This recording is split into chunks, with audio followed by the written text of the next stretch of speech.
ਤਾਂ ਹਾਂਜੀ ਸਟੂਡੈਂਟਸ, ਅੱਜ ਅਸੀਂ ਆਪਣੇ ਗ੍ਰਾਮਰ ਦਾ ਨੈਕਸਟ ਟੌਪਿਕ ਕਰ ਰਹੇ ਹਾਂ ਜੀ। ਗ੍ਰਾਮਰ ਦਾ ਅਸੀਂ ਗ੍ਰਾਮਰ ਵਾਲੀ ਬੁੱਕ ਅਸੀਂ ਸ਼ੁਰੂ ਕੀਤੀ ਹੋਈ ਹੈ, ਜਿਸ ਦਾ ਅਸੀਂ ਚੈਪਟਰ 19 ਸ਼ੁਰੂ ਕੀਤਾ ਹੋਇਆ ਜੀ। ਚੈਪਟਰ 19 ਕਿਹੜਾ? 19ਵਾਂ ਚੈਪਟਰ ਕਿਹੜਾ ਹੈ? ਅਨਸੀਨ ਕੰਪਰੀਹੈਂਸ਼ਨ। ਤਾਂ ਅਨਸੀਨ ਕੰਪਰੀਹੈਂਸ਼ਨ ਉਹ ਵਾਲੇ ਕੰਪਰੀਹੈਂਸ਼ਨ ਨੇ ਜਿਹੜੇ ਕਿ ਤੁਹਾਡੇ ਟੈਕਸਟ ਬੁੱਕ ਵਾਲੇ ਚੈਪਟਰਸ ਚੋਂ ਨਹੀਂ ਆਉਂਦੇ, ਬਾਹਰੋਂ ਆਉਂਦੇ ਨੇ, ਤੇ ਉਹਨਾਂ ਨੂੰ ਆਪਾਂ ਨੇ ਕਿਸ ਤਰ੍ਹਾਂ ਹੱਲ ਕਰਨਾ ਹੈ। ਆਲਰੇਡੀ ਅਸੀਂ ਇਸ ਦੀ 5 ਕੰਪਰੀਹੈਂਸ਼ਨ ਦੀ ਬੇਟਾ ਪ੍ਰੈਕਟਿਸ ਕੱਲ ਤੱਕ ਕਰ ਚੁੱਕੇ ਹਾਂ। ਅੱਜ ਅਸੀਂ ਆਪਣਾ 6ਵਾਂ ਕੰਪਰੀਹੈਂਸ਼ਨ ਕਰਾਂਗੇ। ਇਸ ਤੋਂ ਪਹਿਲਾਂ 5 ਲੈਕਚਰਸ ਮੈਂ ਤੁਹਾਡੇ ਨਾਲ ਲਗਾ ਚੁੱਕਿਆ, ਤੇ ਅੱਜ ਅਸੀਂ ਉਸ ਤੋਂ ਅਗਲਾ ਕੰਪਰੀਹੈਂਸ਼ਨ ਕਰਾਂਗੇ। ਫਿਰ ਵੀ ਜਿਹੜੇ ਬੱਚਿਆਂ ਨੇ ਬਾਅਦ ਚ ਜੁਆਇਨ ਕੀਤਾ ਉਹਨਾਂ ਨੂੰ ਦੱਸਦਾ ਬੇਟਾ, ਅਨਸੀਨ ਦਾ ਮਤਲਬ ਤੁਹਾਨੂੰ ਮੈਂ ਦੱਸਦਾ ਕਿ ਉਹ ਪੈਰਾ ਜਿਸ ਨੂੰ ਪਹਿਲਾਂ ਤੁਸੀਂ ਨਹੀਂ ਦੇਖਿਆ, ਯਾਨੀ ਕਿ ਤੁਹਾਡੇ ਚੈਪਟਰਸ ਚੋਂ ਨਹੀਂ ਆਇਆ ਪੈਰਾ, ਇਹ ਤੇ ਬਾਹਰੋਂ ਆਇਆ ਪੈਰਾ। ਤੇ ਕੰਪਰੀਹੈਂਸ਼ਨ ਦਾ ਮਤਲਬ ਇੱਕ ਅਜਿਹਾ ਪੈਰਾ ਜਿਸ ਨੂੰ ਤੁਸੀਂ ਕੰਪਰੀਹੈਂਡ ਕਰਨਾ ਹੈ ਨਾ। ਕੰਪਰੀਹੈਂਡ ਤੋਂ ਕੰਪਰੀਹੈਂਸ਼ਨ ਬਣਦਾ ਹੈ। ਕੰਪਰੀਹੈਂਡ ਦਾ ਮਤਲਬ ਤੁਸੀਂ ਉਸ ਨੂੰ ਸਮਝਣਾ ਹੈ, ਸਮਝ ਕੇ ਉਸ ਦੇ ਨੀਚੇ ਜਿਹੜੇ ਕੁਐਸਚਨ ਆਨਸਰਸ ਨੇ ਉਹਨਾਂ ਨੂੰ ਆਪਾਂ ਨੇ ਉਹਨਾਂ ਦੇ ਆਨਸਰਸ ਆਪਾਂ ਨੇ ਲਿਖਣੇ ਨੇ। ਤਾਂ ਅੱਜ ਅਸੀਂ ਬੇਟਾ ਆਪਣਾ ਨੈਕਸਟ ਜਿਹੜਾ ਕੰਪਰੀਹੈਂਸ਼ਨ ਹੈ, ਜਿਵੇਂ ਪਹਿਲਾਂ ਦੱਸਿਆ ਕੰਪਰੀਹੈਂਸ਼ਨ ਨੰਬਰ 6 ਉਹ ਕਰਨਾ ਹੈ। ਪਹਿਲਾ ਕੰਪਰੀਹੈਂਸ਼ਨ ਪੈਨਸਿਲਿੰਗ ਵਾਲਾ ਅਸੀਂ ਕਰ ਚੁੱਕੇ। ਸਭ ਤੋਂ ਪਹਿਲਾ ਸਾਡਾ ਲੈਕਚਰ ਹੀ ਇਸ ਤੇ ਸੀਗਾ। ਦੂਸਰਾ ਫਿਰ ਅਸੀਂ ਇਕਨੋਮਿਕਸ ਵਾਲਾ ਕੀਤਾ, ਇਹ ਵੀ ਅਸੀਂ ਹੱਲ ਕਰ ਚੁੱਕੇ। ਤੀਸਰਾ ਸਾਡਾ ਸਾਇੰਸ ਦੇ ਨਾਲ ਰਿਲੇਟਡ ਸੀਗਾ, ਜੌਨ ਡਾਲਟਨ ਵਾਲਾ, ਇਹ ਵੀ ਅਸੀਂ ਸੋਲਵ ਕਰ ਲਿਆ ਬੇਟਾ। ਇਹ ਸਾਰਾ ਤੁਹਾਨੂੰ ਮੈਂ ਲੈਕਚਰ ਤੁਹਾਨੂੰ ਮੈਂ ਕਲਾਸ ਸਮਝਾਇਆ।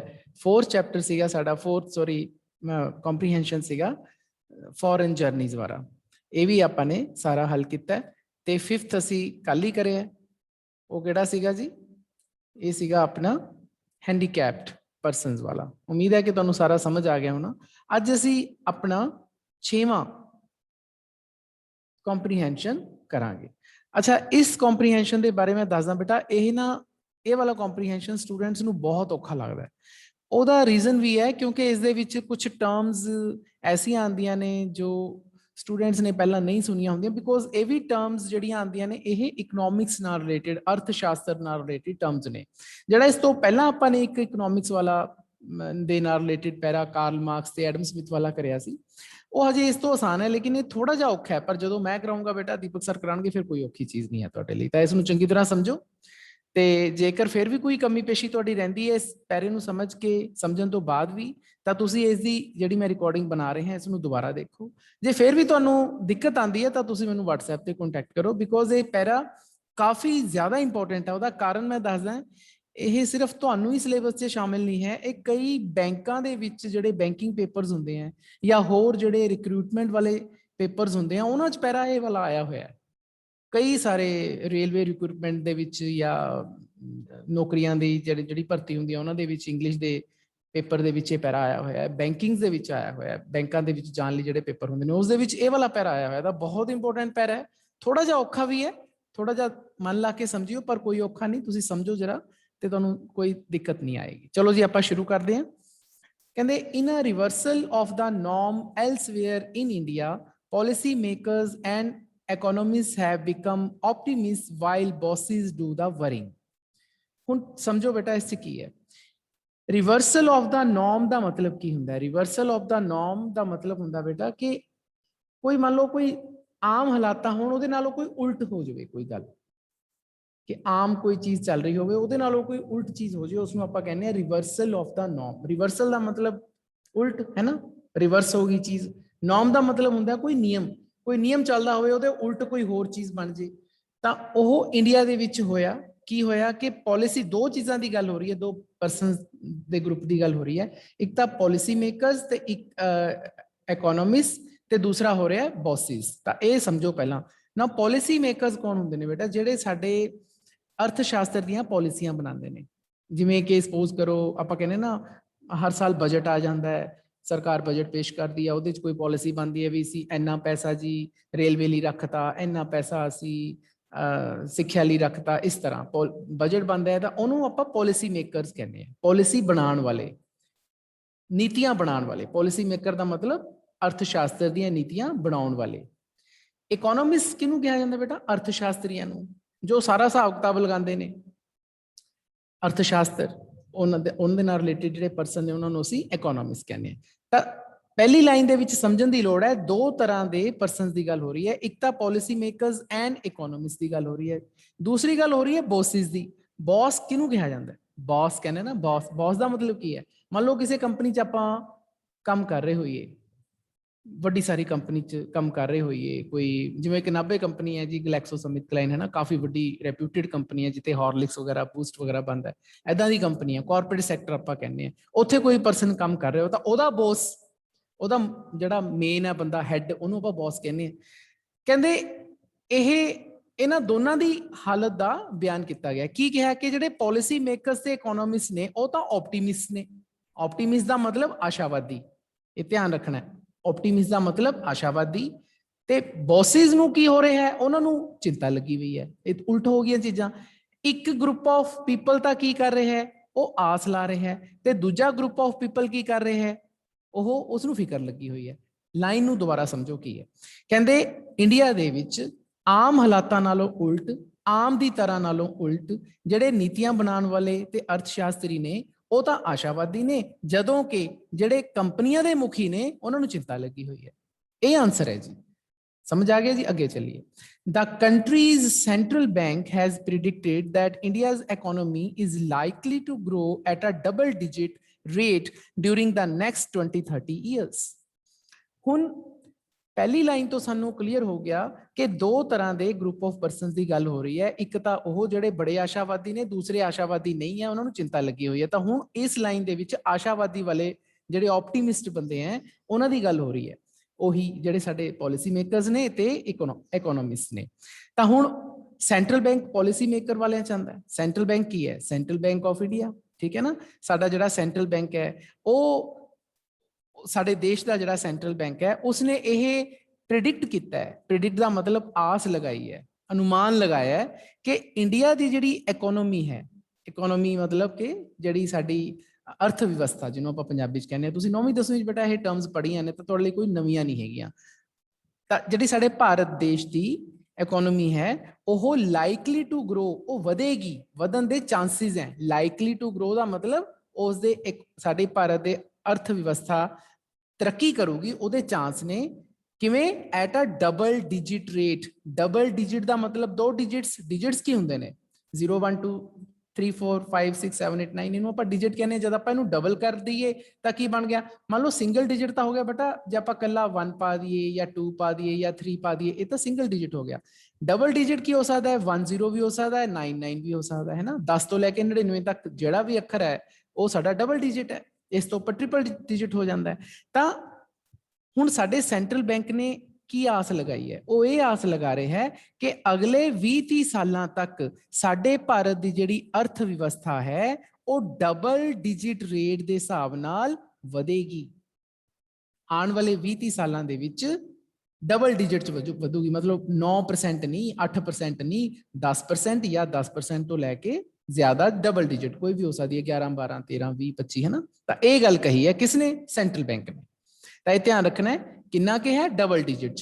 ਹਾਲਾਂਕਿ ਐਗਜ਼ੈਕਟ ਨਹੀਂ ਦੱਸਿਆ ਉਹਨਾਂ ਨੇ ਕਿ ਕਿੰਨਾ ਡਬਲ ਡਿਜਿਟ, 10 ਹੈ, 20 ਹੈ, 30 ਹੈ, ਡਬਲ ਡਿਜਿਟ ਕਹਿਤਾ ਉਹਨਾਂ ਨੇ। ਚਲੋ, ਇੰਡੀਆ ਹੈਜ਼, ਹੁਣ ਇਹ ਕਿਉਂ ਵਧੂਗੀ? ਉਹ ਇਸ ਤਰ੍ਹਾਂ ਕਿਉਂ ਕਹਿ ਰਿਹਾ ਸੈਂਟਰਲ ਬੈਂਕ? ਕਿਉਂਕਿ ਕਹਿੰਦੇ India has the capability with its vast labour and lauded entrepreneurial spirit. ਆਪਾਂ ਇਸ ਨੂੰ ਇਸ ਤਰ੍ਹਾਂ ਬੋਲਾਂਗੇ। ਕਹਿੰਦੇ ਸਾਡੇ ਭਾਰਤ ਦੀ ਜਿਹੜੀ ਕੈਪੇਬਿਲਿਟੀ ਹੈ, ਸਾਡੇ ਭਾਰਤ ਦੀ ਜਿਹੜੀ ਯੋਗਤਾ ਹੈ, ਉਹਦੇ ਵਿੱਚ ਕੀ ਕਿਉਂ ਹੈ ਇਸ ਤਰ੍ਹਾਂ ਕਿ ਇਸ ਤਰ੍ਹਾਂ ਸਾਡੀ ਅਰਥ ਵਿਵਸਥਾ ਕਿਉਂ ਗਰੋ ਕਰੂਗੀ? ਕਿਉਂਕਿ ਸਾਡੇ ਕੋਲੇ ਇੱਕ ਤਾਂ ਕੰਮ ਕਰਨ ਵਾਲਾ ਤਬਕਾ ਬਹੁਤ ਵਿਸ਼ਾਲ ਹੈ। ਲੇਬਰ ਬਹੁਤ ਹੈ ਸਾਡੇ ਭਾਰਤ 'ਚ। ਦੇਖੋ ਸਭ ਨੂੰ ਕਿੰਨੇ ਸਾਰੇ ਕੰਮ ਕਰਨ ਵਾਲੇ ਮਜ਼ਦੂਰ ਵਗੈਰਾ ਮਿਲ ਜਾਂਦੇ। ਵਾਸ ਦਾ ਮਤਲਬ ਬਹੁਤ ਜ਼ਿਆਦਾ ਵਿਸ਼ਾਲ। ਐਂਡ ਲਾਡਡ ਐਂਟਰਪ੍ਰੀਨਿਊਰੀਅਲ, ਲਾਡਡ ਐਂਟਰਪ੍ਰੀਨਿਊਰੀਅਲ ਸਪਿਰਿਟ ਦਾ ਮਤਲਬ ਹੈ ਕਿ ਇੱਥੇ ਪੈਸਾ ਲਾਉਣ ਵਾਲੇ ਵੀ ਬਹੁਤ ਨੇ। ਮਤਲਬ ਸਾਡੇ ਭਾਰਤ ਦੇ ਵਿੱਚ ਇੱਕ ਤਾਂ ਲੇਬਰ ਤਬਕਾ ਬਹੁਤ ਹੈ, ਤੇ ਐਂਟਰਪ੍ਰੀਨਿਊਰੀਅਲ ਦਾ ਮਤਲਬ ਹੁੰਦਾ ਹੈ ਪੈਸਾ ਲਾਉਣ ਵਾਲੇ ਉਦਮੀ ਲੋਕ, ਜਿਹਨੂੰ ਆਪਾਂ ਪੰਜਾਬੀ 'ਚ ਕਹਿੰਦੇ, ਜਿਨ੍ਹਾਂ ਕੋਲੇ ਬਹੁਤ ਜ਼ਿਆਦਾ ਪੂੰਜੀਵਾਦੀ ਲੋਕ, ਜਿਨ੍ਹਾਂ ਕੋਲੇ ਪੂੰਜੀ ਬਹੁਤ ਹੈ।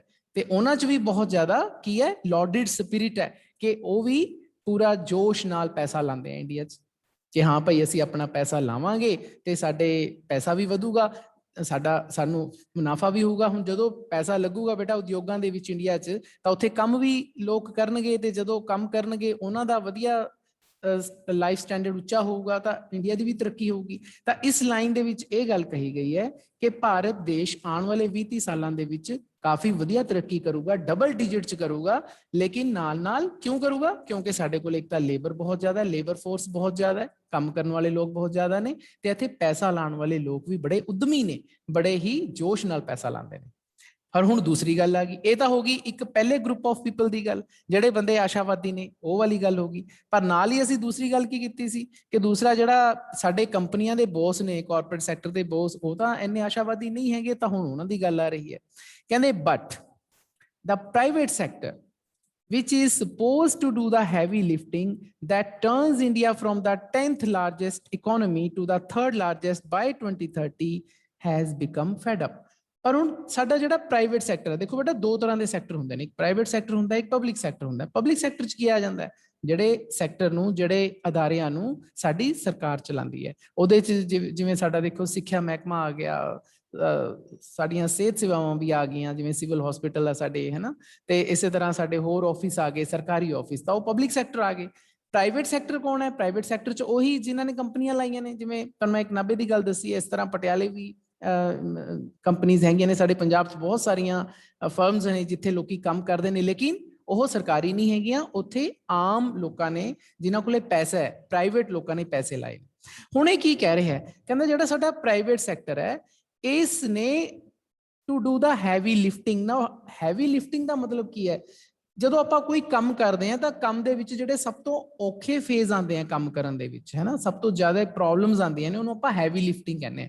ਇੱਥੇ ਹੈਵੀ ਲਿਫਟਿੰਗ ਦਾ ਮਤਲਬ ਭਾਰ ਚੱਕਣ ਵਾਲੀਆਂ ਚੀਜ਼ਾਂ ਦੇ ਨਾਲ ਨਹੀਂ ਹੈ, ਹਾਲਾਂਕਿ ਹੈਵੀ ਲਿਫਟਿੰਗ ਦਾ ਮਤਲਬ ਭਾਰ ਚੱਕਣ ਵਾਲੀਆਂ ਚੀਜ਼ਾਂ ਤੋਂ ਵੀ ਹੁੰਦਾ ਹੈ, ਲੇਕਿਨ ਇੱਥੇ ਇਸ ਦਾ ਮਤਲਬ ਇਹ ਹੈ ਕਿ ਸਪੋਜ਼ ਕਰੋ ਕਿਸੇ ਆਪਣੇ ਬਹੁਤ ਵੱਡਾ ਕੋਈ ਕੰਮ ਸ਼ੁਰੂ ਕੀਤਾ। ਹੁਣ ਕੰਮ ਇਹ ਤਾਂ ਹੈ ਨਹੀਂ ਕਿ ਆਰਾਮ ਨਾਲ ਹੋ ਜਾਊਗਾ, ਬਹੁਤ ਸਾਰੀਆਂ ਰੁਕਾਵਟਾਂ ਆਉਣਗੀਆਂ, ਔਖੀਆਂ ਰੁਕਾਵਟਾਂ ਵੀ ਆਉਣਗੀਆਂ। ਤਾਂ ਉਹ ਜਿਹੜੀਆਂ ਔਖੀਆਂ ਰੁਕਾਵਟਾਂ ਨੇ, ਉਹਨਾਂ ਨੂੰ ਦੂਰ ਕਿਹਨੇ ਕਰਨਾ ਸੀ? ਪ੍ਰਾਈਵੇਟ ਸੈਕਟਰ ਨੇ, ਠੀਕ ਹੈ ਨਾ। ਇਹੀ ਕਹਿਣਾ ਕਿ ਪ੍ਰਾਈਵੇਟ ਸੈਕਟਰ ਜਿਸ ਨੇ ਕਿ ਔਖੀਆਂ ਰੁਕਾਵਟਾਂ ਨੂੰ ਦੂਰ ਕਰਨਾ ਸੀ, ਜਿਸ ਦੇ ਨਾਲ ਸਾਡਾ ਜਿਹੜਾ ਇੰਡੀਆ ਹੈ ਉਹ 2030 ਤੱਕ 10ਵੀਂ ਲਾਰਜੈਸਟ ਇਕਨੋਮੀ ਤੋਂ ਤੀਸਰੀ ਲਾਰਜੈਸਟ ਇਕਨੋਮੀ ਨੇ ਬਣ ਜਾਣਾ ਸੀ। ਮਤਲਬ ਕਿ ਅੱਜ ਜੇ ਆਪਾਂ ਦੁਨੀਆ ਦੇ ਸਾਰੇ ਦੇਸ਼ਾਂ ਨੂੰ ਸੀਰੀਅਲ ਵਾਈਜ਼ ਕਰੀਏ ਤਾਂ ਸਾਡਾ ਅੱਜ ਜਿਹੜਾ ਦੇਸ਼ ਹੈ ਉਹ 10ਵੇਂ ਨੰਬਰ ਤੇ ਆਉਂਦਾ ਹੈ ਅਰਥ ਵਿਵਸਥਾ ਦੇ ਮਾਮਲੇ 'ਚ, ਕਿ ਸਾਡਾ ਜਿਹੜਾ ਦੇਸ਼ ਹੈ ਦੁਨੀਆ 'ਚ 10ਵੇਂ ਨੰਬਰ ਤੇ ਆਉਂਦਾ ਹੈ। ਲੇਕਿਨ ਆਉਣ ਵਾਲੇ 2030 ਤੱਕ ਇਹਨੇ ਕਿੱਥੇ ਪਹੁੰਚ ਜਾਣਾ ਸੀਗਾ? ਤੀਸਰੇ ਨੰਬਰ ਤੇ। ਕਿਵੇਂ ਪਹੁੰਚਣਾ ਸੀ? ਪ੍ਰਾਈਵੇਟ ਸੈਕਟਰ ਨੇ ਪਹੁੰਚਾਣਾ ਸੀ, ਕਿਉਂਕਿ ਔਖੇ ਕੰਮ ਕਿਹਨੇ ਕਰਨੇ ਸੀ? ਪ੍ਰਾਈਵੇਟ ਸੈਕਟਰ ਨੇ ਕਰਨੇ ਸੀ। ਇਹ ਲਾਈਨ ਦਾ ਮਤਲਬ ਹੈ। ਪਰ ਉਸ ਪ੍ਰਾਈਵੇਟ ਸੈਕਟਰ ਨਾਲ ਹੁਣ ਕੀ ਹੋ ਗਿਆ? ਲਾਸਟ ਲਿਖਿਆ ਹੋਇਆ ਹੈਜ਼ ਬਿਕਮ ਫੈਡ ਅਪ। ਉਹ ਹੁਣ ਅੱਕ ਗਿਆ। ਫੈਡ ਅਪ ਦਾ ਮਤਲਬ ਹੁੰਦਾ ਬੇਟਾ ਅੱਕ ਜਾਣਾ, ਜਾਂ ਕਈ ਵਾਰੀ ਨਾਰਾਜ਼ ਹੋ ਜਾਣਾ, ਇਸ ਤਰ੍ਹਾਂ ਆਪਾਂ ਕਹਿੰਦੇ ਹਾਂ। ਇੱਥੇ ਲਾਸਟ ਲਾਈਨ ਦੇ ਵਿੱਚ ਇਹ ਕਿਹਾ ਹੋਇਆ ਕਿ ਪ੍ਰਾਈਵੇਟ ਸੈਕਟਰ ਹੁਣ ਹੈਵੀ ਲਿਫਟਿੰਗ ਵਾਲੇ ਕੰਮ ਕਰ ਕਰਕੇ ਅੱਕ ਗਿਆ। ਅੱਗੇ ਚੱਲੀਏ ਜੀ। ਕਹਿੰਦੇ business people often crib about India's problems but their irritation this time has a nervous edge. ਹੁਣ ਜਿਹੜੇ ਬਿਜ਼ਨਸ 'ਚ ਪਏ ਹੋਏ ਲੋਕ ਹੈ, ਉਹੀ ਪ੍ਰਾਈਵੇਟ ਸੈਕਟਰ ਦੀ ਗੱਲ ਹੋ ਰਹੀ ਹੈ ਨਾ। ਤਾਂ ਜਿਹੜੇ ਬਿਜ਼ਨਸ 'ਚ ਨਾਲ ਸੰਬੰਧਿਤ ਲੋਕ ਨੇ, ਉਹ ਆਮ ਤੌਰ ਤੇ ਕ੍ਰਿਬ ਅਬਾਊਟ ਦਾ ਮਤਲਬ ਹੁੰਦਾ ਬੇਟਾ ਗਿਲਾ ਕਰਨਾ, ਕਿਸੇ ਨਾਲ ਗੁੱਸਾ ਕਰਨਾ, ਉਹਨੂੰ ਕ੍ਰਿਬ ਅਬਾਊਟ ਕਹਿੰਦੇ ਆ। ਕਹਿੰਦੇ ਉਹ ਇੰਡੀਆ ਦੀਆਂ ਪ੍ਰੋਬਲਮ ਨਾਲ ਗੁੱਸਾ ਗਿਲਾ ਕਰਦੇ ਨੇ, ਕਿਉਂਕਿ ਇੰਡੀਆ 'ਚ ਪ੍ਰੋਬਲਮ ਤਾਂ ਹੈਗੀ ਹੀ ਨੇ। ਇਹ ਤਾਂ ਨਹੀਂ ਹੈਗਾ ਕਿ ਕੋਈ ਬੰਦਾ ਉਦਯੋਗ ਲਾਊਗਾ ਉਹਨੂੰ ਪ੍ਰੋਬਲਮ ਨਹੀਂ ਆਊਗੀ। ਦੇਖੋ ਪ੍ਰੋਬਲਮਸ ਆਉਂਦੀਆਂ ਨੇ, ਕਈ ਵਾਰੀ ਇਲੈਕਟ੍ਰਿਸਿਟੀ ਮਹਿੰਗੀ ਹੋ ਜਾਂਦੀ ਹੈ, ਬਿਜਲੀ ਮਹਿੰਗੀ ਹੋ ਜਾਂਦੀ ਹੈ, ਕੱਚਾ ਮਾਲ ਮਹਿੰਗਾ ਹੋ ਜਾਂਦਾ ਹੈ, ਤਾਂ ਉਹਦਾ ਲਾਸ ਹੋਣਾ ਸ਼ੁਰੂ ਹੋ ਜਾਂਦਾ ਹੈ ਜਿਹਨੇ ਉਦਯੋਗ ਲਾਇਆ ਹੈ। ਤਾਂ ਪ੍ਰੋਬਲਮਸ ਤਾਂ ਇੰਡੀਆ 'ਚ ਹੈਗੀਆਂ ਨੇ, ਤਾਂ ਅਕਸਰ ਉਹ ਗੁੱਸਾ ਗਿਲਾ ਕਰਦੇ ਨੇ ਸਾਡੇ ਇੰਡੀਆ ਦੀਆਂ ਪ੍ਰੋਬਲਮਸ ਦੇ ਨਾਲ। ਪਰ ਇਸ ਵਾਰੀ ਜਿਹੜੀ ਉਹਨਾਂ ਦਾ ਇਰੀਟੇਸ਼ਨ ਹੈ, ਜਿਹੜਾ ਉਹਨਾਂ ਦੀ ਇਰੀਟੇਸ਼ਨ ਦਾ ਮਤਲਬ ਉਹੀ ਗੁੱਸਾ ਗਿਲਾ ਜਿਹੜਾ ਉਹਨਾਂ ਦਾ ਹੈ, ਉਹ has a nervous edge. Nervous edge ਮਤਲਬ ਕਾਫੀ ਜ਼ਿਆਦਾ ਉਹ ਨਰਵਸ ਵੀ ਹੋ ਗਏ। ਮਤਲਬ ਅੱਗੇ ਤਾਂ ਸਿਰਫ ਉਹ ਗੁੱਸਾ ਗਿਲਾ ਕਰਕੇ ਕਹਿ ਦਿੰਦੇ ਸੀ ਵੀ ਹਾਂ ਜੀ ਇੰਡੀਆ 'ਚ ਇਹ ਪ੍ਰੋਬਲਮਾਂ ਨੇ, ਪਰ ਚਲੋ ਕੋਈ ਗੱਲ ਨਹੀਂ, ਚੱਲ ਜਾਂਦਾ ਸੀ। ਲੇਕਿਨ ਹੁਣ ਅੱਜ ਦੇ ਸਮੇਂ ਦੇ ਵਿੱਚ ਉਹੀ ਲੋਕ ਜਿਹੜੇ ਗੁੱਸਾ ਗਿਲਾ ਕਰਦੇ ਸੀਗੇ, ਹੁਣ ਉਹ ਨਰਵਸ ਵੀ ਹੋ ਗਏ। ਨਰਵਸ ਦਾ ਮਤਲਬ ਕੀ ਹੁੰਦਾ? ਮੰਨ ਲਓ ਤੁਹਾਨੂੰ ਇੱਕਦਮ ਕੋਈ ਗੱਲ ਬੇਟਾ ਕਲਾਸ 'ਚ ਮੈਂ ਤੁਹਾਨੂੰ ਪੜ੍ਹਾ ਰਿਹਾ ਹੋਵਾਂ ਤੇ ਤੁਹਾਨੂੰ ਮੈਂ ਕਹਾਂ ਕਿ ਇਹ ਕੁਐਸਚਨ ਦਾ ਆਨਸਰ ਦਿਓ ਜੀ, ਜਾਂ ਹੁਣ ਹੀ ਹੁਣ ਦੇਖੋ ਆਪਾਂ ਆਨਲਾਈਨ ਕਲਾਸ ਲਾ ਰਹੇ ਹਾਂ, ਮੈਂ ਕਿਸੇ ਵੀ ਬੱਚੇ ਨੂੰ ਕਹਾਂ ਕਿ ਹਾਂ ਜੀ ਮੈਨੂੰ ਇਹ ਕੁਐਸਚਨ ਦਾ ਆਨਸਰ ਦੋਗੇ, ਤਾਂ ਕਈ ਵਾਰੀ ਬੱਚਾ ਤਿਆਰ ਨਹੀਂ ਹੁੰਦਾ, ਤਾਂ ਉਹ ਨਰਵਸ ਹੋ ਜਾਂਦਾ ਹੈ ਨਾ, ਬੌਂਦਲ ਜੇ ਜਾਂਦਾ। ਉਹ ਗੱਲ ਹੋ ਰਹੀ ਹੈ। ਤਾਂ ਅੱਜ ਦੇ ਹਾਲਾਤ ਕੀ ਨੇ? ਜਿਹੜੇ ਬੰਦੇ ਉਦਮ ਲਗਾ ਰਹੇ ਨੇ, ਪੈਸਾ ਲਾ ਰਹੇ ਨੇ ਉਦਯੋਗਾਂ ਦੇ ਵਿੱਚ, ਗੁੱਸਾ ਗਿਲਾ ਤਾਂ ਪਹਿਲਾਂ ਵੀ ਕਰਦੇ ਸੀ, ਪਰ ਹੁਣ ਉਹ ਗੁੱਸੇ ਗਿਲੇ ਦੇ ਨਾਲ ਕੀ ਹੋ ਗਏ? ਹੁਣ ਉਹ ਨਰਵਸ ਵੀ ਹੋ ਗਏ। ਮਤਲਬ ਉਹਨਾਂ ਦੇ ਅੰਦਰ ਚੁੰਝਲਾਹਟ ਹੈ ਕੋਈ। क्यों, एक कारण क्यों होया, ਉਹਦਾ ਕਾਰਨ ਅੱਗੇ ਲਿਖਿਆ ਹੋਇਆ ਹੈ। in the first quarter of 2011 the GDP grew at an annual rate of 7.8%।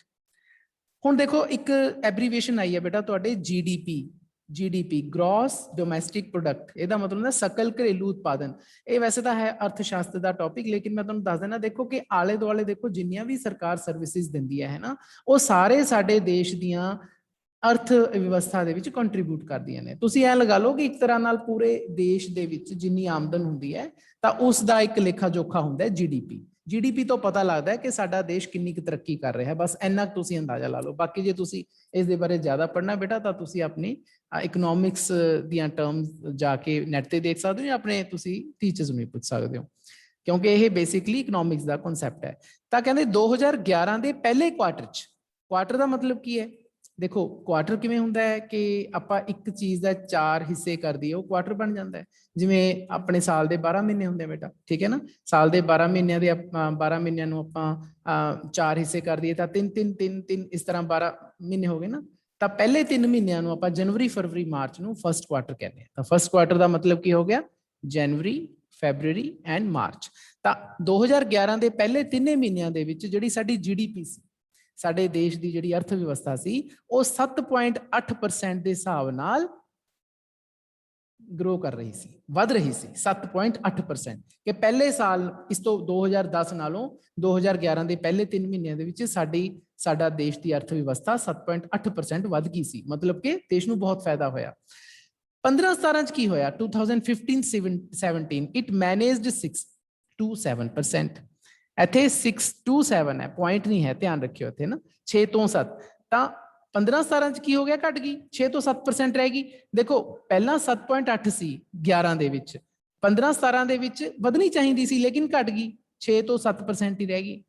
ਇਹਦਾ ਮਤਲਬ ਸਾਡਾ ਜੀਡੀਪੀ ਘਟ ਗਿਆ, ਸਾਡੇ ਦੇਸ਼ ਦੀ ਅਰਥ ਵਿਵਸਥਾ ਨੀਚੇ ਆ ਗਈ। ਇਸੇ ਕਰਕੇ ਜਿਹੜੇ ਸਾਡੇ ਆ ਬਿਜ਼ਨਸ ਦੇ ਨਾਲ ਸੰਬੰਧਿਤ ਲੋਕ ਸੀ, ਇਹ ਬੋਂਦਲ ਜੇ ਗਏ ਸੀ ਵੀ ਸਾਡਾ ਕੀ ਬਣੂਗਾ, ਸਾਨੂੰ ਤਾਂ ਘਾਟਾ ਪੈਣਾ ਸ਼ੁਰੂ ਹੋ ਗਿਆ। ਹੁਣ ਇਹ ਕਾਰਨ ਕੀ ਹੋਇਆ, ਕਹਿੰਦੇ ਦੀ economy may be slowing naturally as the low interest rates and public spending that got India through the global crisis have been belatedly withdrawn। Line ਥੋੜੀ ਲੰਬੀ ਹੈ, ਸਮਝੋ ਇਹਨੂੰ। ਕਹਿੰਦੇ ਜਿਹੜੀ ਸਾਡੀ ਅਰਥ ਵਿਵਸਥਾ ਸੀ, ਇਕਨੋਮੀ ਸੀ, ਉਹ ਸਲੋ ਹੋ ਗਈ, ਘਟ ਗਈ। ਕਿਉਂ, ਇੱਥੇ ਹੁਣ 2 ਕਾਰਨ ਦੱਸੇ ਨੇ। ਕਹਿੰਦੇ ਇੱਕ ਤਾਂ ਲੋ ਇੰਟਰਸਟ ਰੇਟ ਹੋ ਗਿਆ, ਇੰਟਰਸਟ ਰੇਟ ਘਟ ਗਿਆ। ਇੰਟਰਸਟ ਰੇਟ ਜਿਵੇਂ ਬੈਂਕ ਆਪਣੇ ਇੰਟਰਸਟ ਰੇਟ ਘਟਾ ਦਿੰਦੀ ਹੈ ਬੇਟਾ, ਜਿਵੇਂ ਆਪਾਂ ਪੈਸੇ ਜਮ੍ਹਾਂ ਕਰਾਈਏ ਬੈਂਕ 'ਚ, ਪਹਿਲਾਂ ਅੱਜ ਤੋਂ ਦੇਖੋ 7-8 ਸਾਲ ਪਹਿਲਾਂ ਮੈਨੂੰ ਯਾਦ ਹੈ 9-10% ਵੀ ਐਫਡੀ ਤੇ ਆਪਾਂ ਨੂੰ ਵਿਆਜ ਮਿਲ ਜਾਂਦਾ ਸੀ। ਹੁਣ ਕੀ ਰਹਿ ਗਿਆ, 5%, 6%। ਤਾਂ ਲੋ ਇੰਟਰਸਟ ਰੇਟ ਹੋ ਗਈ ਨਾ। ਤਾਂ ਇਸ ਤਰੀਕੇ ਨਾਲ। ਤੇ ਪਬਲਿਕ ਸਪੈਂਡਿੰਗ ਹੁਣ ਦੇਖੋ, ਜੇ ਹੱਥ 'ਚ ਲੋਕਾਂ ਦੇ ਪੈਸਾ ਹੋਊਗਾ, ਪਬਲਿਕ ਦਾ ਮਤਲਬ ਕੀ ਆ, ਅਸੀਂ ਲੋਕ ਹੋ ਗਏ। ਜੇ ਸਾਡੇ ਲੋਕਾਂ ਦੇ ਹੱਥਾਂ 'ਚ ਪੈਸਾ ਹੋਊਗਾ ਬੇਟਾ, ਤਾਂ ਹੀ ਸਪੈਂਡ ਕਰਾਂਗੇ ਨਾ, ਅਸੀਂ ਤਾਂ ਹੀ ਖਰਚਾ ਕਰਾਂਗੇ। ਜੇ ਸਾਡੇ ਹੁਣ ਅੱਜ ਕੱਲ ਦੇ ਹਾਲਾਤ ਦੇਖੋ, ਕਰੋਨਾ ਟਾਈਮ 'ਚ ਕੀ ਹੋਏ ਹੋਏ ਨੇ, ਤਾਂ ਲੋਕਾਂ ਦੇ ਤਾਂ ਵਿਚਾਰਿਆਂ ਦੇ ਰੁਜ਼ਗਾਰ ਜਾ ਰਹੇ ਨੇ, ਤਾਂ ਹੁਣ ਲੋਕੀ ਖਰਚਣਗੇ ਕਿਵੇਂ?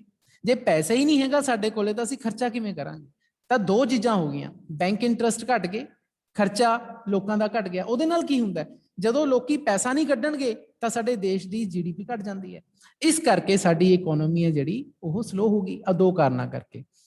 ਹਾਲਾਂਕਿ ਇਹਨਾਂ ਦੋਨਾਂ ਚੀਜ਼ਾਂ ਨੇ ਕਿਨੇ ਕਿ ਇੰਟਰਸਟ ਰੇਟ ਨੇ ਤੇ ਪਬਲਿਕ ਸਪੈਂਡਿੰਗ ਨੇ ਸਾਡੇ ਇੰਡੀਆ ਨੂੰ ਗਲੋਬਲ ਕ੍ਰਾਈਸਿਸ ਕੀ ਹੈ, ਇਹ ਜਿਹੜਾ ਕ੍ਰਾਈਸ ਦਾ ਮਤਲਬ ਹੁੰਦਾ ਕੋਈ ਔਖਾ ਫੇਜ਼, ਕੋਈ ਡਿਫਿਕਲਟ ਫੇਜ਼, ਕੋਈ ਔਖਾ ਪੀਰੀਅਡ ਆਇਆ ਹੋਵੇ ਅਰਥ ਵਿਵਸਥਾ ਦੇ ਵਿੱਚ, ਉਹਨੂੰ ਅਸੀਂ ਗਲੋਬਲ ਕ੍ਰਾਈਸਿਸ ਕਹਿੰਦੇ ਹਾਂ। ਸਾਡੇ ਇੰਡੀਆ 'ਚ ਹੀ ਨਹੀਂ ਆਇਆ, ਪੂਰੇ ਸੰਸਾਰ 'ਚ ਆਇਆ ਸੀ। ਜਦੋਂ ਪੂਰੇ ਸੰਸਾਰ 'ਚ ਆਇਆ ਤਾਂ ਇਹਨਾਂ ਦੋਨਾਂ ਚੀਜ਼ਾਂ ਨੇ ਇੰਡੀਆ ਨੂੰ ਗੈਟ ਥਰੂ ਕਰਿਆ ਨਾ। ਗੈਟ ਥਰੂ ਦਾ ਮਤਲਬ ਕੀ ਹੁੰਦਾ ਹੈ, ਕਿਸੇ ਔਖੇ ਪੀਰੀਅਡ ਦੇ ਵਿੱਚੋਂ ਨਿਕਲ ਜਾਣਾ। ਜੋ ਮੰਨ ਲਓ ਸਾਡੇ ਸਾਹਮਣੇ ਕੋਈ ਕਹਿੰਦੇ ਔਖੀ ਘੜੀ ਆ ਗਈ, ਕੋਈ ਔਖੀ ਘੜੀ ਦੇ ਵਿੱਚੋਂ ਆਪਾਂ ਨਿਕਲ ਗਏ, ਆਪਾਂ ਕਹਿੰਦੇ ਹਾਂ ਕਿ ਆਪਾਂ ਗੈਟ ਥਰੂ ਹੋ ਗਏ ਉਸ 'ਚੋਂ। ਤਾਂ ਇਹਦਾ ਮਤਲਬ ਇਹ ਹੋਇਆ, ਇਹਨਾਂ ਦੋਨਾਂ ਚੀਜ਼ਾਂ ਨੇ ਇੰਡੀਆ ਨੂੰ ਔਖੇ ਸਮੇਂ ਦੇ ਵਿੱਚੋਂ ਕੱਢਿਆ। ਲੇਕਿਨ ਅੱਜ ਕੀ ਹੋ ਗਿਆ, ਇਹ ਦੋਨੇ ਚੀਜ਼ਾਂ ਘਟ ਗਈਆਂ। ਆ ਦੇਖੋ, ਹੈਵ ਬੀਨ ਬਿਲੇਟਡਲੀ ਵਿਦਡਰਾਨ, ਇਹਨਾਂ ਨੂੰ ਘਟ ਗਈਆਂ ਇਹਨਾਂ ਚੀਜ਼ਾਂ ਨੂੰ। ਕੀ ਮਤਲਬ ਕੀ ਘਟ ਗਿਆ, ਕਿ ਸਾਡੇ ਜਿਹੜੇ ਇੰਟਰਸਟ ਰੇਟ ਹੈ ਉਹ ਲੋ ਰਹਿ ਗਏ ਤੇ ਪਬਲਿਕ ਸਪੈਂਡਿੰਗ ਵੀ ਘਟ ਗਈ। ਇਹਦੇ ਨਾਲ ਸਾਡੀ ਇਕਨੋਮੀ ਤੇ ਬਹੁਤ ਬੁਰਾ ਅਸਰ ਪਿਆ, ਸਾਡੀ ਅਰਥ ਵਿਵਸਥਾ ਮਤਲਬ ਥੋੜੀ ਜਿਹੀ ਘਟ ਗਈ। ਅੱਗੇ ਕੀ ਹੈ ਕਿ at the same time the surge in inflation caused by exorbitant food prices have spread more widely, casting doubt over whether India can grow at 8 to 10% in the medium term without overheating। ਲੰਬੀ line ਫੇਰ ਹੈ, ਸਮਝੋ। ਕਹਿੰਦੇ ਇਸੇ ਸਮੇਂ ਦੌਰਾਨ, at the same time, की होया इन्फ्लेशन। इन्फ्लेशन का मतलब हुंदा बेटा मुद्रा स्फीति, वैसे पंजाबी च आपां इहनूं कहने, लेकिन इहदा मैं मतलब दस देना तुहानूं। इन्फ्लेशन तो सानूं यह पता लगता है कि महंगाई की दर, कि महंगाई की दर च वाधा हो गया। सर्ज का मतलब वाधा होना, महंगाई वध गई। सिंपल तुसीं इहदा मतलब ये समझो, द सर्ज इन इन्फ्लेशन का मतलब है महंगाई वध गई। क्यों वध गई? क्योंकि फूड प्राइसिस, खाण वालियां जिहड़ियां चीज़ां ने उन्हां दे रेट एग्जॉर्बिटेंट बहुत ज़्यादा वध गए। महंगाई उदों ही वधदी है ना, सानू महंगाई के वधन का पता किवें लगदा? सानू ऐं पता लगदा असीं कोई चीज़ बाहर कोई फ्रूट लैन जाइए, वैजीटेबल्स लैन जाइए, सब्जियां वगैरह लैन जाइए, सानू पता लगे यार 10 रुपए किलो मिल रही सी, 20 होगी, 20 मिल रही सी 40 होगी। इहदा मतलब आपां कह दिंदे घर आके महंगाई बहुत वध गई। तां ओनूं इंग्लिश च आपां कह दिंदे सर्ज इन इन्फ्लेशन। क्यों वधी? क्योंकि सानू पता लग्या कि फूड प्राइसिस जिहड़े हैं बहुत ज्यादा एग्जॉर्बिटेंट, बहुत ज्यादा वध गए। हैज स्प्रैड मोर वाइडली, मोर का मतलब बहुत ज्यादा, वाइडली वध गए, जिस दे नाल शक पैदा हो गई। कास्टिंग डाउट, शक पैदा होना, डाउट का मतलब शक, शक पैदा हो गए कादे? कि वैदर की, इत्थे हुण क्वेश्चन खड़ा हो गया कि India can grow at 8 to 10% in the medium term without overheating, कि भारत 8 ਤੋਂ 10% मीडियम टर्म ਦੇ ਵਿੱਚ, मीडियम टर्म ਦਾ देखो तीन तरह की बेटा समा ਹੁੰਦਾ है। एक ਤਾਂ ਆਪਾਂ ਕਹਿੰਦੇ ना कि लॉन्ग टर्म, बहुत ही लंबा वक्फा, एक आप कहने शॉर्ट टर्म, शॉर्ट टर्म मतलब थोड़ा जा वक्फा। शॉर्ट टर्म आप महीनों कह सकते हैं, डेज कह सकते हैं, भी हफ्ते की गल है जी, 10 दिनों की गल है जी, आप शॉर्ट टर्म कह दें। लॉन्ग टर्म कह दें जी 10 सालों की गल है जी, 20 सालों की गल है। लेकिन जब आप मीडियम टर्म कहने तो मीडियम टर्म का मतलब होंगे है कुछ साल या कुछ महीने, ठीक है, या 8-10 महीने या 1-2 साल, इनू आप मीडियम टर्म कह दें।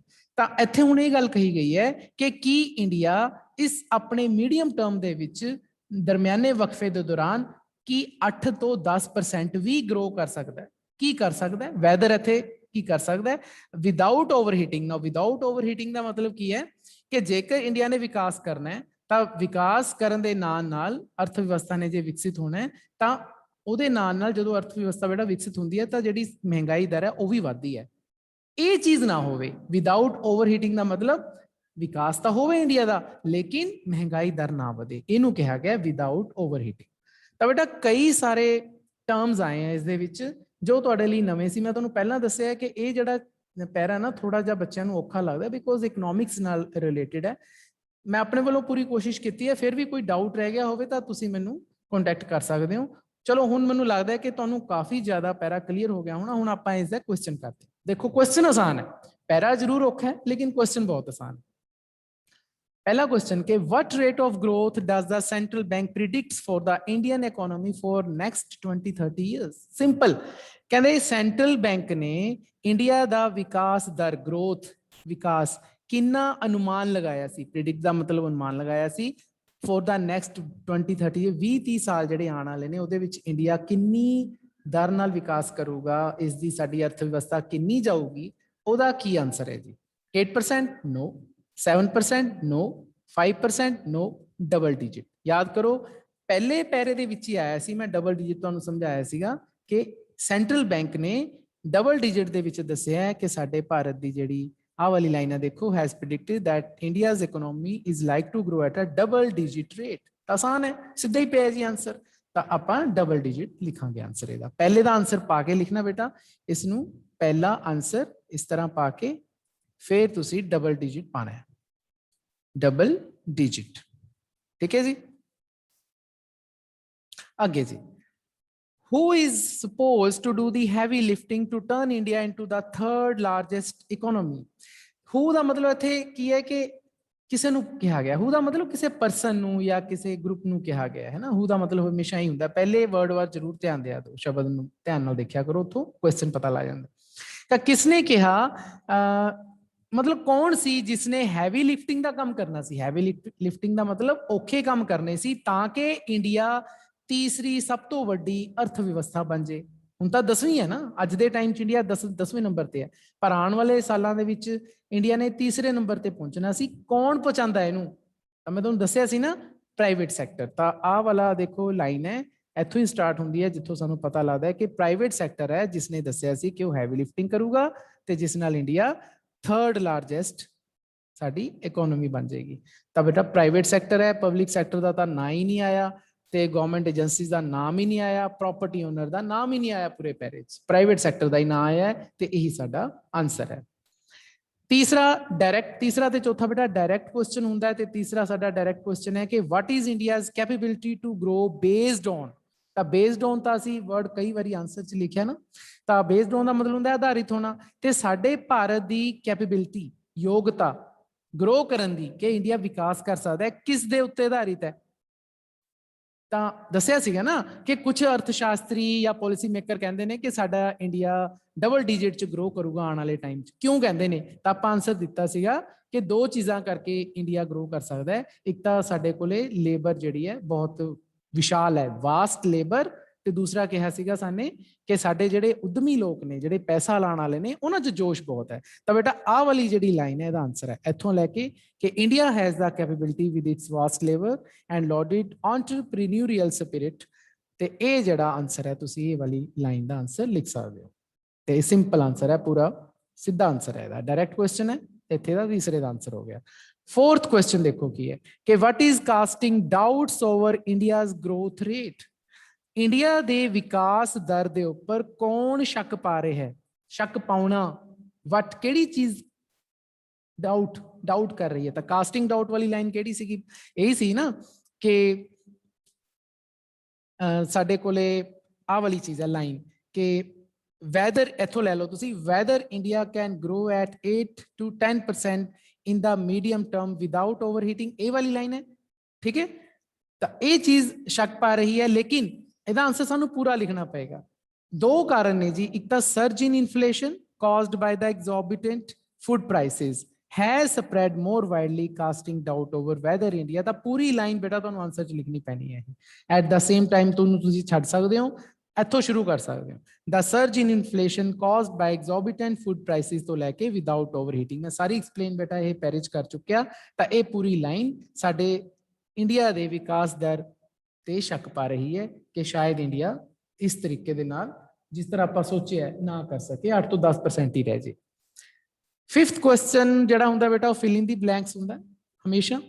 ਫਿਲ ਇਨ ਦੀ ਬਲੈਂਕਸ ਦੇ ਵਿੱਚ ਜਿਹੜੀ ਲਾਈਨ ਆਉਂਦੀ ਹੈ ਬੇਟਾ ਕਈ ਵਾਰੀ ਪੈਰੇ ਚੋਂ ਆ ਜਾਂਦੀ ਹੈ, ਕਈ ਵਾਰੀ ਬਾਹਰੋਂ ਆ ਜਾਂਦੀ ਹੈ। ਆਪਾਂ ਨੇ ਜਿਹੜਾ ਇਹਦੇ ਚ ਵਰਡ ਹੁੰਦਾ ਉਹ ਵਿੱਚ ਭਰਨਾ ਹੁੰਦਾ।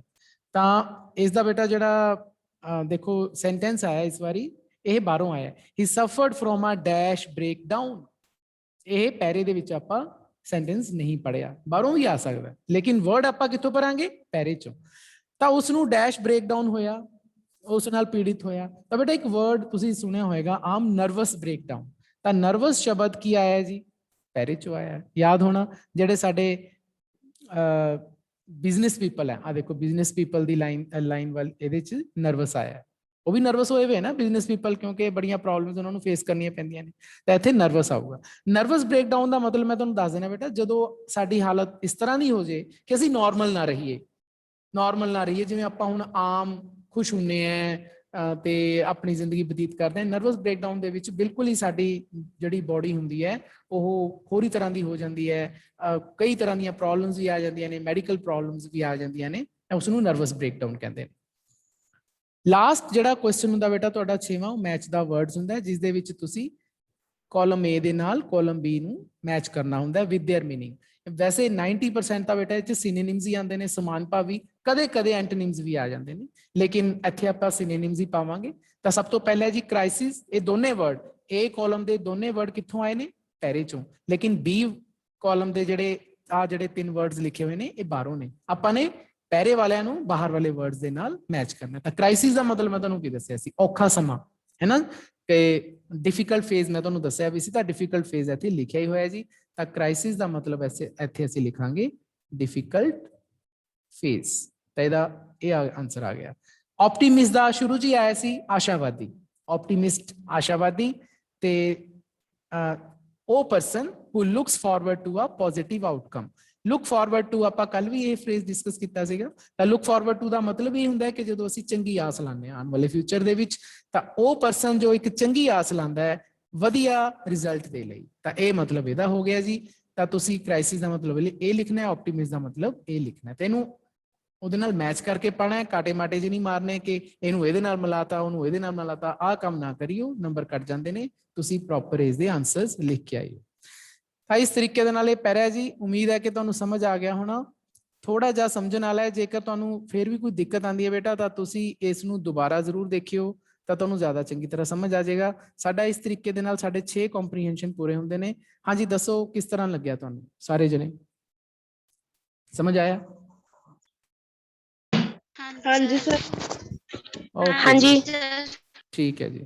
ਇੱਕ ਦੋ ਬॉयज ਵੀ ਨੇ, ਉਹ ਵੀ ਦੱਸਣ ਜੀ। ਰਣਜੋਤ ਸਮਝ ਆ ਗਿਆ ਬੇਟਾ? ਅਮਨਦੀਪ, ਧਰਮਵੀਰ, ਠੀਕ ਹੈ ਚਲੋ ਸਰ ਹਾਂਜੀ ਓਕੇ ਜੀ ਠੀਕ ਹੈ ਬੇਟਾ। ਤੁਸੀਂ ਇਸ ਨੂੰ ਆਪਣੀਆਂ ਗ੍ਰਾਮਰ ਵਾਲੀਆਂ ਕਾਪੀਜ਼ ਤੇ ਕਰ ਲਿਓ ਜੀ। ਕੱਲ ਤੋਂ ਆਪਾਂ ਦੇਖਦੇ ਹਾਂ ਕੀ ਕਰਨਾ ਹੈ, ਨਵਾਂ ਟੌਪਿਕ ਦੇਖਾਂਗੇ ਜੀ। ਓਕੇ।